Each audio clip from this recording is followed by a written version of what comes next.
Halo, balik lagi sama saya Freddy Sidauruk, sales Suzuki di Daan Mogot. Dan kali ini aku mau coba untuk kasih review mobil Suzuki Sport 2 pintu ini yang di depan gue ini ya kan. Nah, untuk warna kita itu cuma ada 3 varian warna, yaitu hitam, putih, dan silver. Tidak ada warna pink atau kuning.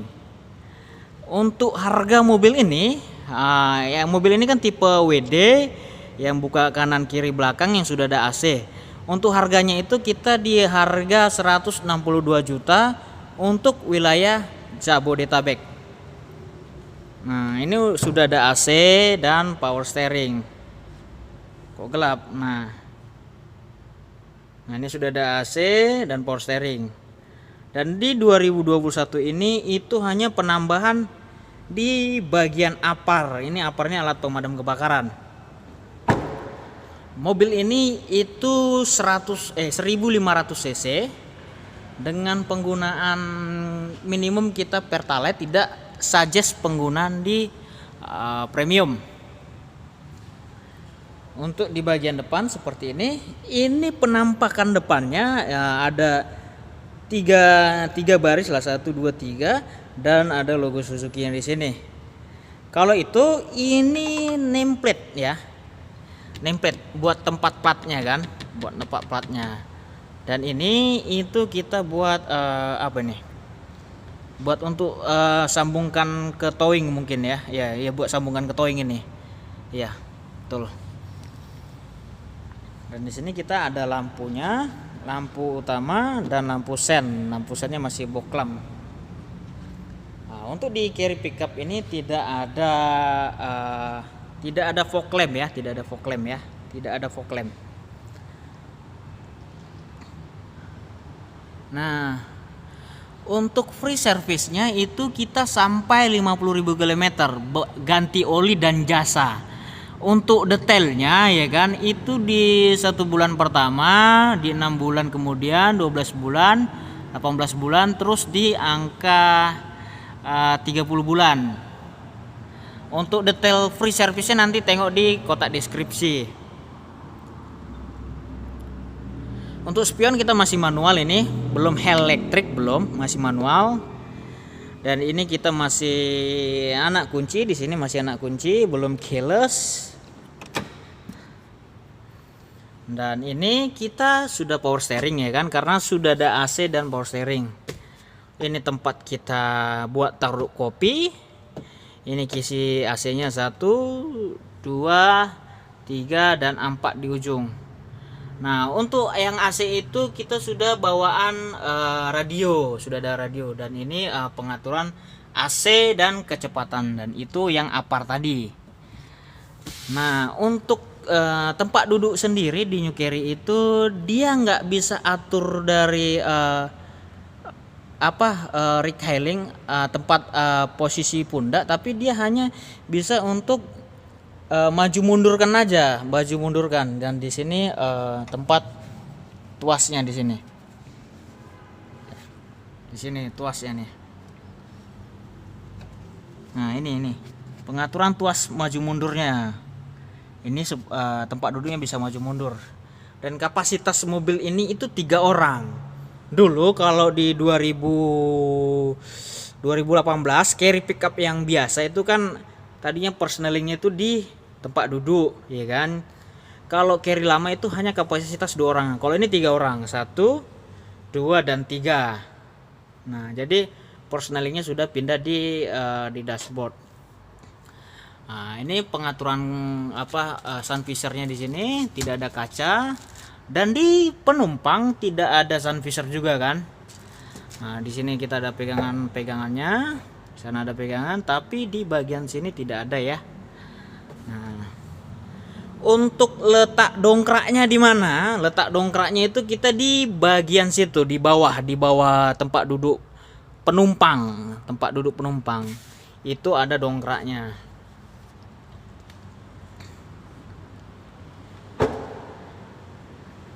Nah, terus apa aja sih kalau mau beli mobil ini, dapat apa aja nih aksesorisnya? Nah, kalau untuk aksesorisnya kita dapat pertama-tama adalah kaca film.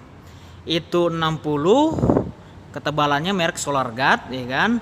Kalau yang bagian depan itu dia hanya di bagian atas saja, hanya bagian atas saja, dan free jasa dan oli. Detailnya baca di kotak deskripsi. Nah, terus dapat apa lagi Bang Fred? Nah, dapatnya adalah karpet lembaran. Buat di sini karpet lembaran, kotak P3K, toolkit. Toolkit itu kunci-kunci sama segitiga pengaman. Nah, untuk menandakan bahwa ada mobil yang berhenti. Terus kapasitas daya angkut mobil ini berapa ton Bang Fred? Nah, kalau untuk kapasitas sesuai SOP yang ada di brosurnya itu adalah 1 ton. 1 ton daya maksimalnya, tapi fakta di lapangan itu lebih dari 1 ton. Kalau teman-teman coba perhatikan ya. Nah, oke, kita coba untuk masuk ke bagian bawah. Nah, ini penampakannya. Ini masih menggunakan pelek alloy. Kita yang di bagian depan sudah per keong, dan ini kita pakai ring 13 dengan baut 5 dengan rem rem masih tromol di bagian depan, masih tromol. Nah, ini masih tromol. Dan sementara untuk ke bagian belakang itu kita pernya pakai per daun nih, pakai per daun. Dan remnya juga masih rem tromol. Masih rem tromol.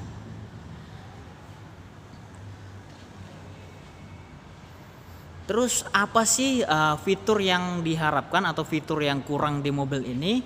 Fiturnya itu yang menurutku ya, itu kita sama-sama diskusin ya. Kalau ada yang serupa boleh ketik di kolom komentar. Ini setir ini mati. Dia hanya stay on the track, stay on the place. Dia nggak bisa naik turun apalagi maju mundur, dia hanya mati. Dan yang kedua adalah tempat duduk ini itu hanya bisa maju mundur ya kan, tidak bisa untuk atur ketinggiannya gitu. Dua hal itu yang kurasakan perlu fitur di tambahan di New Carry Pickup ini. Nah, kalau menurut teman-teman bagaimana? Kalau boleh ketik di kolom komentar, nanti kita respon. Dan kita mau coba untuk masuk, rasakan sensasinya di dalam kayak apa ya. Kita coba masuk, merasakan apakah ada space nggak untuk di kaki atau nyaman nggak ya. Kita coba untuk masuk. Kita masuk dari sisi drivernya ya. Oke. Nah, baik, kita masuk dan kita biarkan terbuka supaya terlihat cerah ya. Nah, ini saya sudah keadaan masuk dan space kaki cukup nyaman ya. Gas, rem, kopling, dan ini sabuk pengaman di sini ya cukup nyaman lah. Cuman mungkin perlu dipertimbangkan kali ya fitur tilt steering atau teleskopik ya di bagian setir, dan di bagian tempat duduk itu hanya bisa maju mundur nih. Nah, sambil tuasnya diangkat. Nah, jadi diatur aja mana yang nyamannya gitu kan untuk posisi tempat duduk. Dan ini kita masih pengaturan kacanya, dia masih manual bos, belum otomatis bos ya. Mungkin kalau ditambahkan fitur otomatis, kacanya pengaturan kacanya otomatis, terus setirnya punya fitur tilt steering lah atau teleskopik. Nah, segitu aja dulu untuk review singkatnya tentang fitur yang harus ditambahkan atau bisa disebut juga kekurangan ya kan. Thank you buat kalian yang udah nonton video ini sampai habis. Mohon maaf jika ada salah kata dua kata. God bless you.